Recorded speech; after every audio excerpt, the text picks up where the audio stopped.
चुकी है, परंतु यदुवंशियों का पराभव किसी प्रकार भी संभव नहीं है, क्यों यदुवंशी शराब पीने लग गए, भगवान के ही वंशज। इसलिए जैसे बांस में आपस में टकरा करके आग लग जाती है, इसी प्रकार ये आपस में टकरा करके यदुवंशी समाप्त होते हैं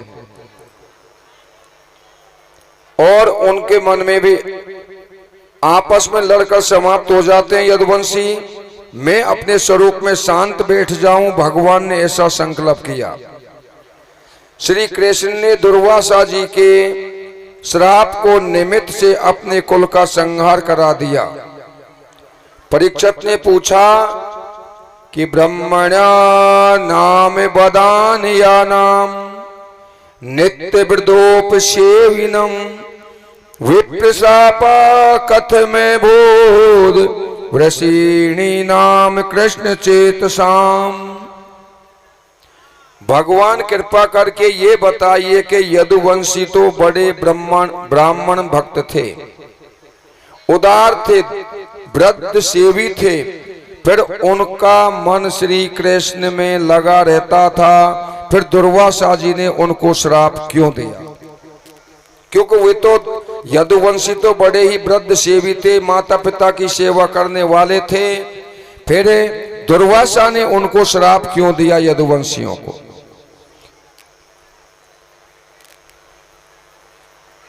भगवान ने जब यदुवंशियों का संहार निश्चय कर लिया कि यदुवंशियों का संहार करना है, तो द्वारका में रहने वाले विश्वामित्र, दुर्वासा, अंगिरा, वामदेव, वशिष्ठ आदि महात्माओं को विदा कर दिया ठाकुर ने। यदुवंशियों का जो संहार था ये भगवान का संकल्प था कि यदुवंशियों का संहार करना है। वे सब लोग, महात्मा लोग सब पिंडारक क्षेत्र में चले गए, जो द्वारका के पास ही है पिंडारक क्षेत्र। एक दिन शराब के नशे में संबक के पेट में कपड़े बांधकर, यदुवंशियों का था ये संबक, सांब के पेट में कपड़े बांध करके और महात्माओं के पास ले आए सब यदुवंशियों के लड़के। बोले गुरुदेव इनके लिए आशीर्वाद दे दो। कपड़ा पहना दिए स्त्री के जैसे सांब को, और पेट में कपड़ा बांध दिए। और यदुवंशी थे, उन्होंने कहा कि महात्माओं से भगवान इनको आशीर्वाद दे दो, आपके तकलीफ ना हो तो बताइए इसके लड़का होगा या लड़की होगी। अब वो तो पुरुष था, स्त्री थोड़ी थी। पेट में कपड़ा बांध दिए, धोती पहना दी और महात्माओं के बीच में लिया है कि भगवान ये बताओ कि इसके लड़का होगा लड़की होगी। महात्मा जान गए सारे भेद को, तो महात्माओं ने श्राप दे दिया कि एवं प्रलब्धा मुनस्यस तानोचो कुपिता नृपः जनिष्याति वो मंदा मूसलम कुले नाशनम। बोलो तकलीफ तो हमारे कोई नहीं है, ना इसके लड़का होगा ना लड़की होगी, इनके मूसल होगा लोहे का। अब तो महाराज महात्माओं ने कहा लोहे का मूसल होगा, तुम्हारे वंश का नाश करेगा। शराब पीने का यही फल है। शराब और श्राप ये दोनों शब्द मिलते जुलते हैं। जो शराब पिएगा उसको किसी न किसी का शराब जरूर लगेगा। ये बात बुद्धि में अच्छी तरह बैठा लो, क्योंकि शराब पीने के बाद कुछ न कुछ गलत काम होते हैं। जब गलत काम करते हैं तो किसी न किसी का श्राप लगता है। जब यदुवंशियों को पता लगा कि दुर्वासा जी ने श्राप दे दिया है कि इसके मूसल होगा लोहे का कील और तुम्हारे कुल का नाश करेगा यदुवंशियों को, तो यदुवंशी उग्रसेन आदि की सलाह से कहा कि इस कील का क्या करें, लोहे की मूसल का। तो उग्रसेन ने उनको सलाह दी कि इसको घिसो, और घिसते घिसते उसका चूर्ण बना दिया उस लोहे के मूसल का। तत्चूर्ण इत्वा मूसलम यद राजा स आऊ का समुद्र सलीले प्राशियल लोहम चासिया वरोसितम। उस लोहे के मूसल को घिसते घिसते उसका चूर्ण बना दिया और समुद्र में फेंक दिया, जिससे कि यदुवंशी बच जाए। समुद्र में फेंकवा दिया। अब घिसते घिसते थोड़ा सा टुकड़ा रह गया, पूरा नहीं घिसा गया, थोड़ा सा टुकड़ा रह गया, उसको भी समुद्र में फेंकवा दिया उग्रसेन ने। उग्रसेन कौन थे? कंस के पिता, यदुवंशी थे ये।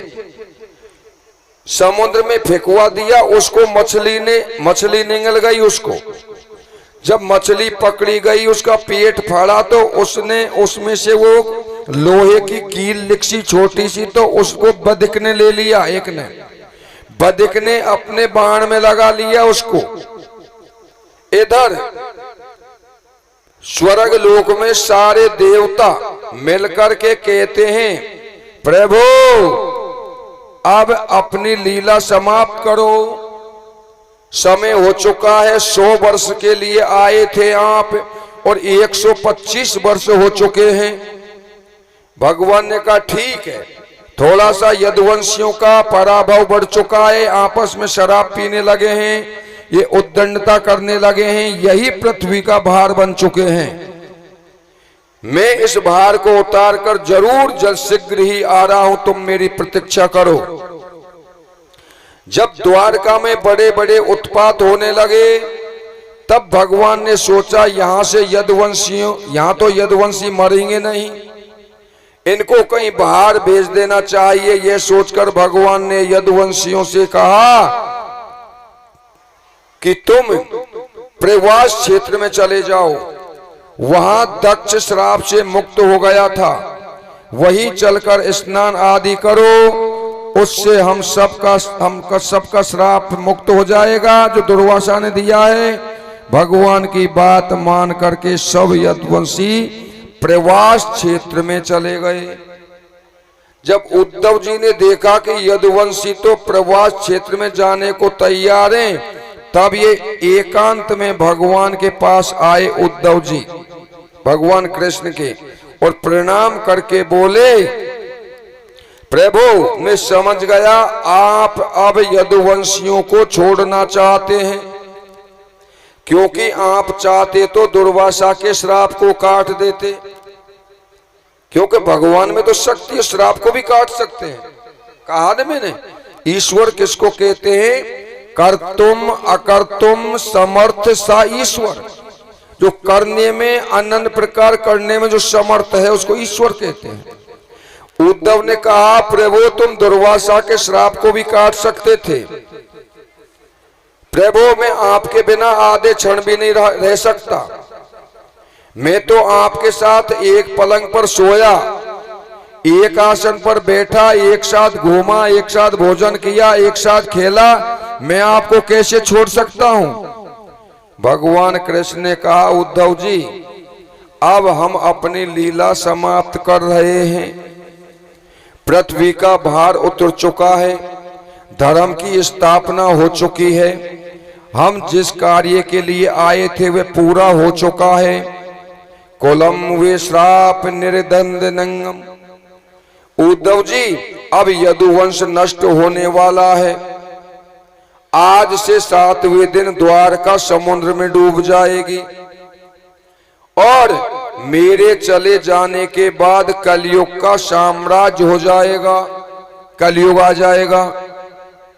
उद्धव रो पड़े, उन्होंने कहा, प्रभु मुझे अपने साथ ले चलो, हम आपके बिना रह नहीं सकते। भगवान ने कहा, उद्धव तुमको यहीं रहना पड़ेगा, क्योंकि हर व्यक्ति प्रारब्ध की डोरी से बंधा है, हम जो नहीं चाहते वो होता है, और जो चाहते हैं वो नहीं होता। इसका मतलब है कि हर व्यक्ति कर्म की डोरी से बंधा हुआ है। लेकिन मैं आपका वियोग कैसे सहूंगा, उद्धव ने कहा। भगवान ने कहा विवेक से। अगर विवेक जीवन में है तो बड़े से बड़े कष्ट को भी व्यक्ति सह लेता है। भयानक वर्षा में अगर तुम्हारे पास छाता है तो भयानक वर्षा से भी आप बच सकते हैं। जीवन में विपत्ति नहीं आए ये बात संभव नहीं है, क्यों कर्म का भोग अवश्य भोगना पड़ता है। जीवन में विपत्ति नहीं आए ये संभव नहीं है, लेकिन जीवन में विपत्ति सहने की क्षमता आ जाए, योग्यता आ जाए, ये संभव है। बुद्धि में योग्यता आ जाए, जीवन में विपत्ति नहीं आए ये संभव नहीं। उद्धव जी ने कहा इसका उपाय क्या है। भगवान कृष्ण ने अपने पूर्वज राजा यदु और अवधूत दत्तात्रेय का इतिहास उद्धत करते हुए कहा कि हमारे पूर्वज यदु, भगवान कृष्ण के पूर्वज कौन थे? यदु राजा। वो बड़े धर्मात्मा थे। दत्तात्रेय जी महाराज जमीन पर सोते हैं। उनके पास कोई सामग्री नहीं थी दत्तात्रेय जी के पास, लेकिन चेहरे पे बड़ी चमक थी, मुख प्रसन्न था। इनके कंठ में मानो अमृत घुला हुआ हो। जब वे बोलते थे तो उनकी वाणी में बड़ी मिठास थी, शरीर में भी चमक थी। यदु जी के मन में एक जिज्ञासा हुई। दत्तात्रेय जी ने कहा कि तुम पूछना चाहते हो? जो भगवान के पूर्वज थे, बाबा थे, उन्होंने कहा हाँ मैं पूछना चाहता हूं। क्या पूछना चाहते हो? बोलो। मेरे पास सब कुछ है, राज्य है, पाट है, कोष है, खजाना है, फौज है, पलटन है, पत्नी है, पुत्र है, सब कुछ है, लेकिन मैं सदैव तनावग्रस्त रहता हूं, टेंशन में रहता हूं, दुखी रहता हूं। और तुम्हारे पास कुछ नहीं है, लेकिन तुम बहुत प्रसन्न रहते हो। जैसे गंगा की धारा में हाथी पड़ा रहता है मस्त गर्मियों के दिनों में। गंगाम भ्या इष्ट एवादीपा, जैसे गंगा की धारा में हाथी मस्त पड़ा रहता है गर्मियों के दिनों में, ऐसे दत्तात्रेय जी धूली में लोटे हुए मस्त है दत्तात्रेय जी। और मेरे पास सब कुछ है, तब भी मैं टेंशन में हूं, तनाव में हूं। इसका क्या कारण है? तो दत्तात्रेय जी ने कहा कि हे राजन, 24 गुरुओं से प्राप्त किया हुआ मेरे पास में ज्ञान है, ज्ञान विवेक की पूंजी है। हमारे पास जिसके पास ज्ञान रूपी पूंजी है वह व्यक्ति सदा सुखी रहता है। जिसके पास ज्ञान विज्ञान नहीं है वह सारे संसार का सम्राट बन जाए, राजा बन जाए, तो भी मुक्त जीवन जी नहीं सकता। वो बिना टेंशन के जी नहीं सकता। मैंने जीवन में 24 गुरु स्वीकार किए हैं। दत्तात्रेय जी कहते हैं मैंने जीवन में 24 गुरु स्वीकार किए हैं। गुरु बनाने का मतलब ये नहीं कि सबसे कान फुकवाते रहो, जिनसे हमको भजन की प्रेरणा मिले, जिनसे हमको कुछ शिक्षा प्राप्त हो, हमें उनसे गुरु, हमको उनको गुरु के रूप में मानना चाहिए। दत्तात्रेय जी कहने लगे कि जिनकी सानिध्य में आने पर जो ईश्वर की ओर मुड़ जाता है, जिनके पास बैठने से ईश्वर की ओर मुड़ता है, उनके प्रति हमको गुरु भाव बना लेना चाहिए। दत्तात्रेय जी कहते हैं हे राजन, पृथ्वी वायु आकाश मापोग्नि चंद्रमा रवि। पृथ्वी, वायु, आकाश, अग्नि, चंद्रमा, रवि, कपोतो अजगरा सिंधु पतंगो मधुकृत गजः। मधुआ हरिणो मीना पिंगला करोड़ भका कुमारी सकृत सर्प उर्ण नाभि सुपे शिकृत। ये मैंने 24 गुरुओं से शिक्षा ली है। ऐसा शास्त्र में नहीं है कि 24 गुरु बनाओ, ऐसा कोई शास्त्र में नहीं है, न भागवत। गुरु तो एक होता है, गुरु दीक्षा तो एक जगह से ली सकती है।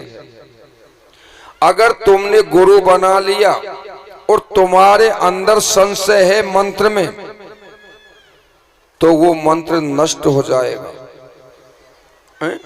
आपने सुना होगा हनुमान जी को जब मेघनाथ ने नाग फांस में ब्रह्मास्त्र में बांधा तो हनुमान जी ब्रह्मास्त्र में बंध गए, लेकिन रामायण को पढ़ना ब्रह्म अस्त्र खोलने का कोई प्रमाण नहीं था। क्या हनुमान जी को किसने खोला था ब्रह्मास्त्र से? क्यों कि जब ब्रह्म अस्त्र में मेघनाथ ने हनुमान जी को बांधा तो राक्षसों ने भी ऊपर से बांध दिया सांकड़ों की बेड़ियों से हनुमान जी को। जब सांकड़ों से बांधा, लोहे की सांकड़ों से, तो जो ब्रह्मास्त्र था मेघनाथ का वो खुल गया। इसका मतलब है जो गुरु मंत्र आपने लिया है, अगर दूसरे गुरु से तुम मंत्र लोगे तो जो पहले गुरु ने मंत्र लिया है उसकी शक्ति घट जाएगी और आपने जो मंत्र लिया है उसकी शक्ति भी घट जाएगी। इसलिए जीवन में जो गुरु बना लिया, गुरु एक रहता है, अनेक नहीं होते।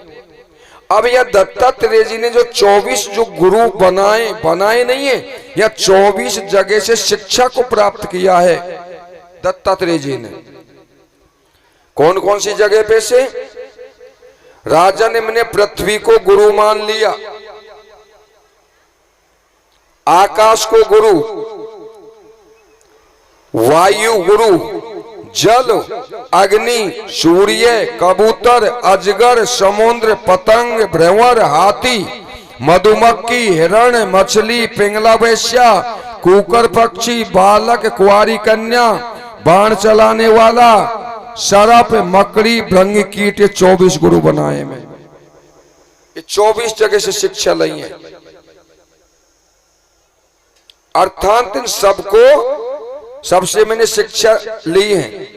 राजन, अब एक एक को समझ लो ढंग से, शांति देंगे तो समझ में बैठ जाएगा। क्योंकि आपके 7 दिन में जो बात आई बहुत अच्छी आई, लेकिन आपके जीवन से जुड़ने के लिए बहुत ही प्रश्न और उत्तर आएंगे उद्धव और कृष्ण के। इधर दत्तात्रेय के 24 गुरुओं से भी हमें शिक्षा मिलेगी। राजा ने पृथ्वी को गुरु मान लिया।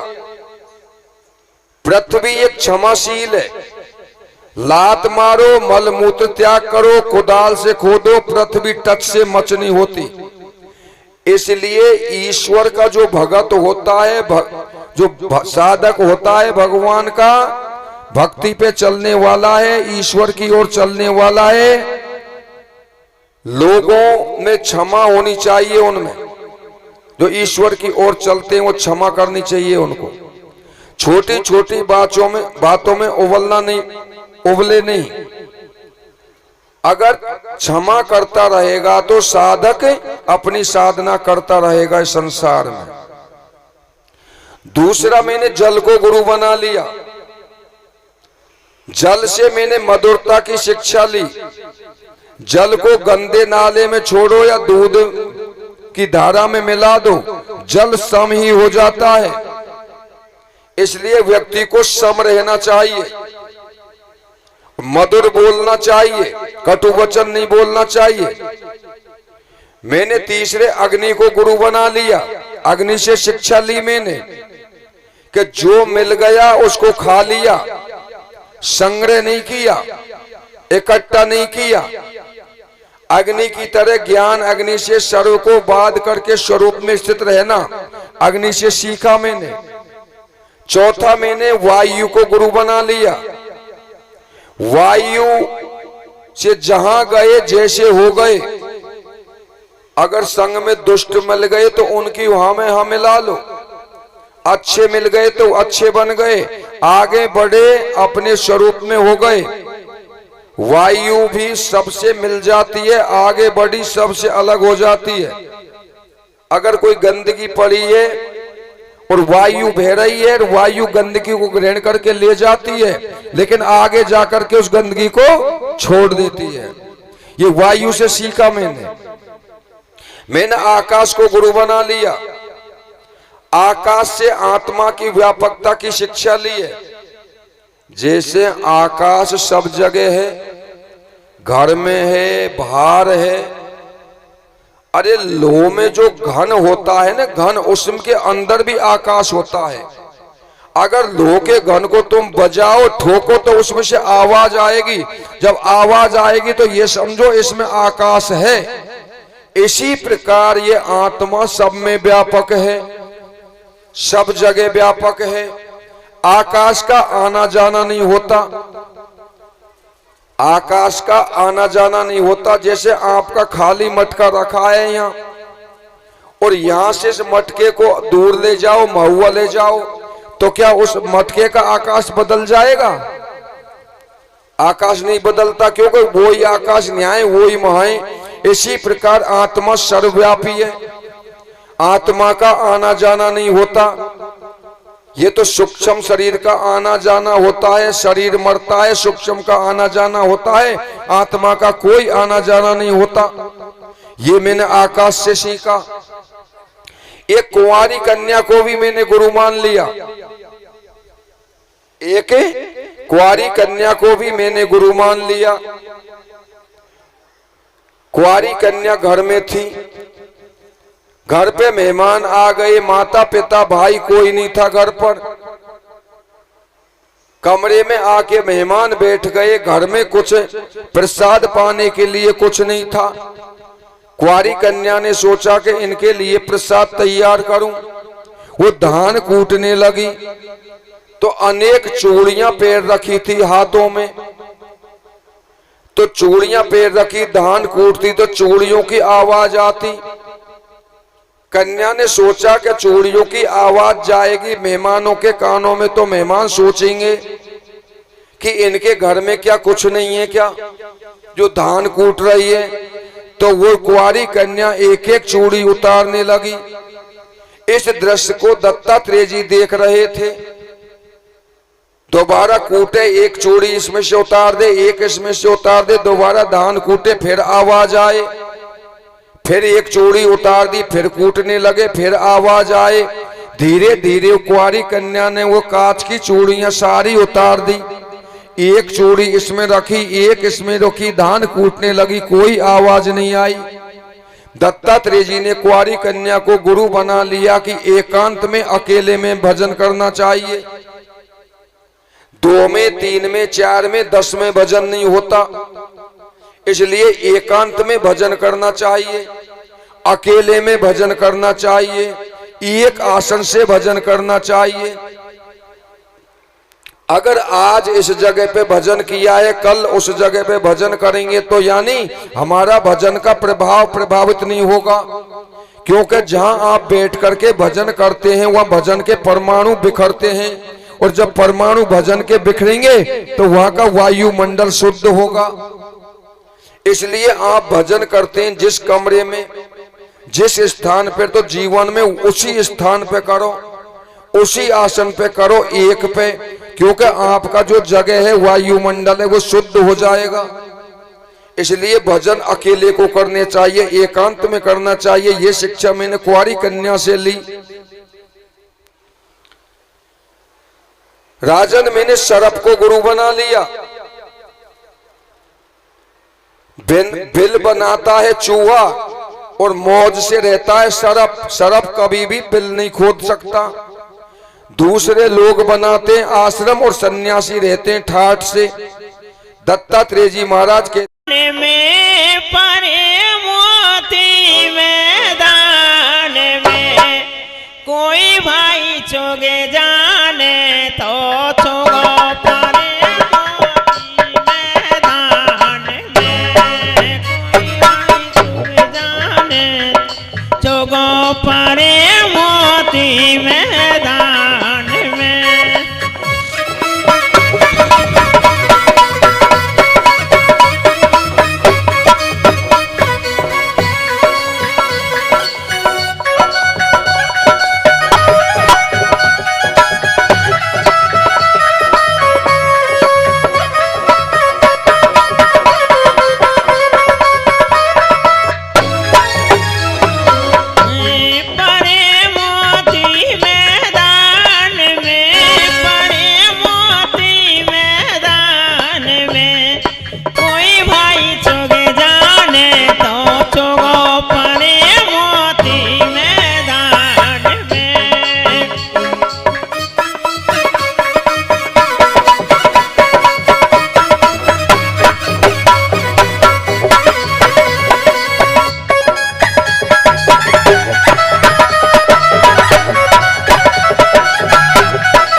तो चुगो पड़े मोती मैदान में। कोई भाई चुग जाने तो चुगो पड़े मोती मैदान में। पड़े मोती मैदान में पड़े मोती मैदान में। कोई भाई चुग जाने तो चुगो पड़े मोती मैदान में।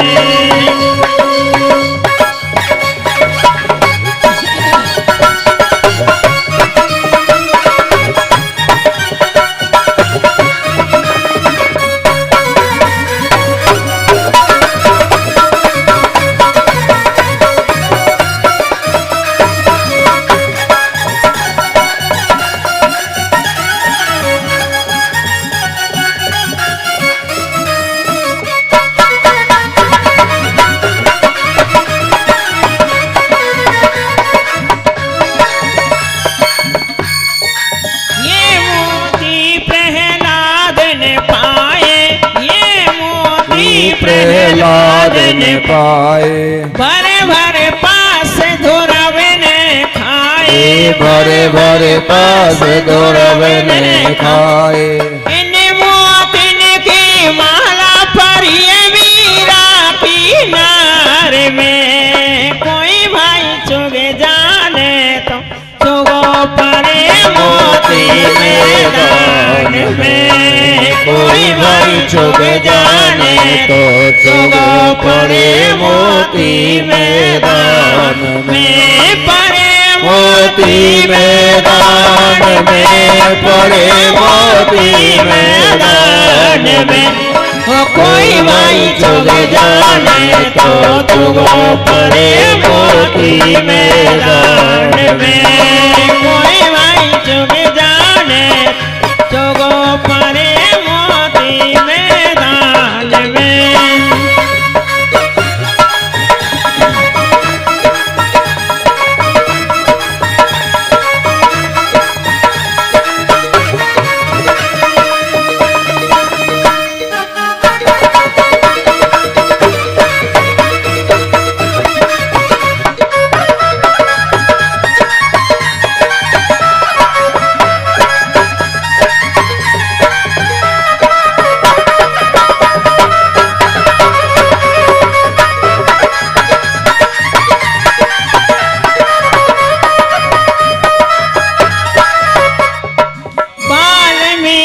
तुलसी ने पाए। वाल्मीकि तुलसी ने पाए। हनुमान जी नहीं अघाए। हनुमान जी नहीं अघाए। गीता की आवाज पड़ी अर्जुन के कान में। कोई भाई चुग जाने तो चुगो पड़े मोती मैदान में। कोई भाई चुग जाने तो चुगो पड़े मोती मैदान में। पड़े मोती मैदान में। पड़े मोती मैदान में। कोई भाई चुग जाने तो चुगो पड़े मोती मैदान में। कोई भाई चुग जाने तो चुगो पड़े मोती मैदान में। कन्हैया तेरी दूर नगरी बड़ी दूर नगरी। कैसे आऊं रे कन्हैया तेरी दूर नगरी बड़ी दूर नगरी।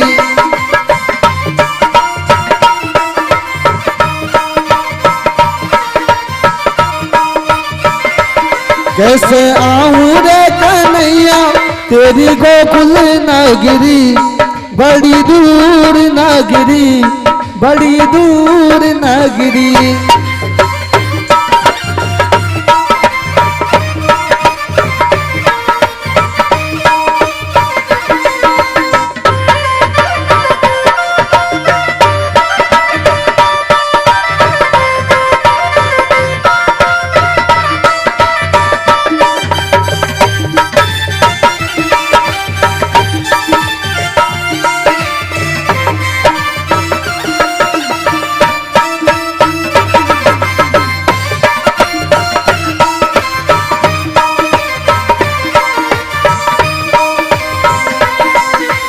रात में आऊं तो काना डर मोहे लागे,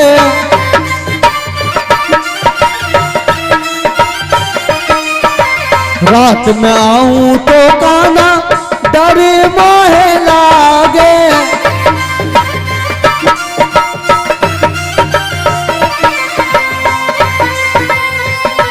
दिन में आऊं तो देखे रे सारी नगरी, बड़ी दूर नगरी, कैसे आऊं रे कन्हैया बड़ी दूर नगरी, तेरी गोकुल नगरी।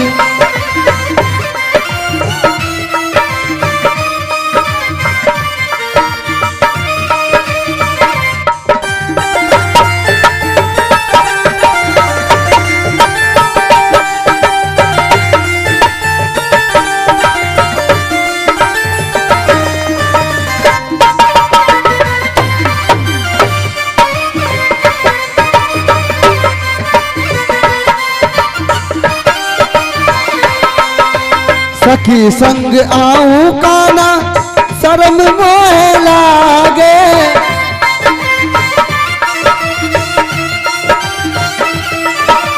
सखी संग आऊं काना शर्म मोहे लागे,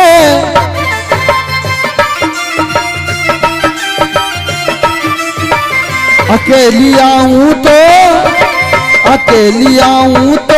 भूल जाऊं डगरी, बड़ी दूर नगरी, कैसे आऊं रे कन्हैया, कैसे आऊं रे कन्हैया, तेरी गोकुल नगरी, बड़ी दूर नगरी।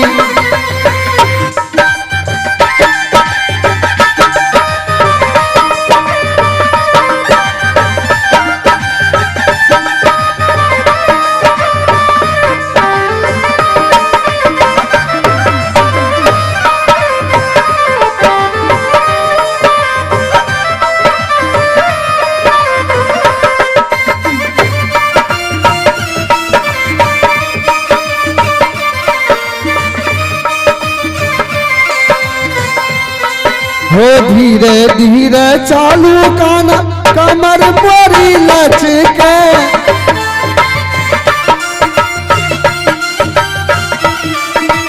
धीरे धीरे चालू काना कमर मोरी लचके,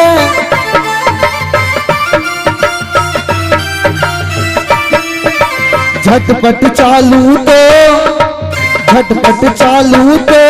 झलकाए गगरी, बड़ी दूर नगरी, कैसे आऊं रे कन्हैया, कैसे आऊं रे कन्हैया, तेरी गोकुल नगरी, बड़ी दूर नगरी, तेरी गोकुल नगरी, बड़ी दूर नगरी।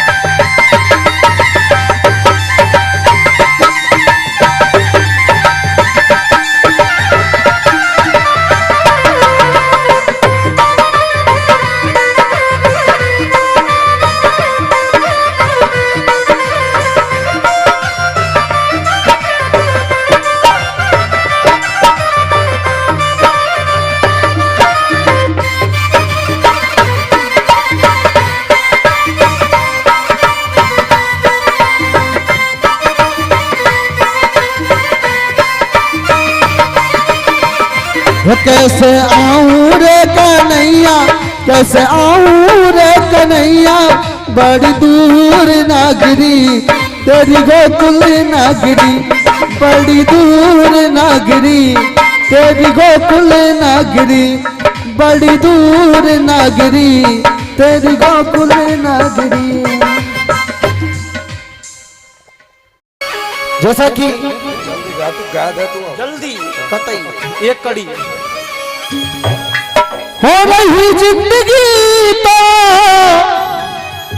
हो रही जिंदगी तो, ओ मिलेंगे दोबारा, मिलन 7 दिन का हमारा तुम्हारा, मिलन 7 दिन का हमारा तुम्हारा।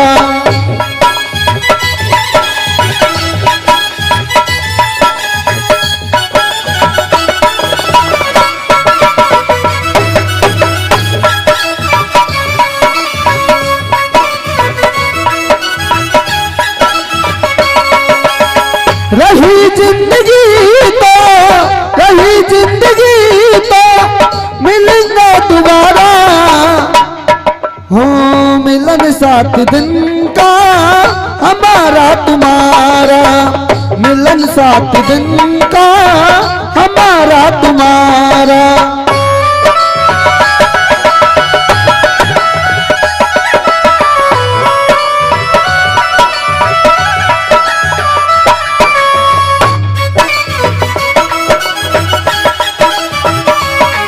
और सबसे कहना क्या, मात पिता और भाई बहन सत्संग में तो आते रहना।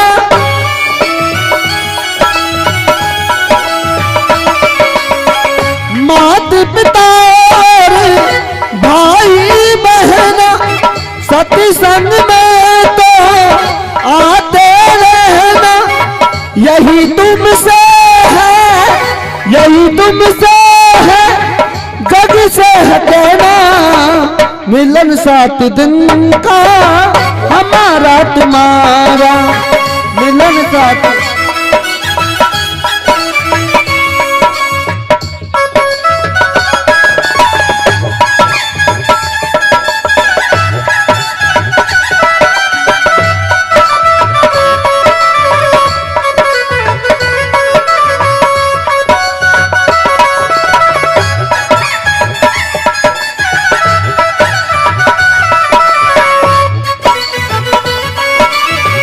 मिलन सात दिन का हमारा तुम्हारा, मिलन सात दिन का हमारा तुम्हारा, मिलन सात दिन का हमारा तुम्हारा, मिलन सात दिन का हमारा तुम्हारा।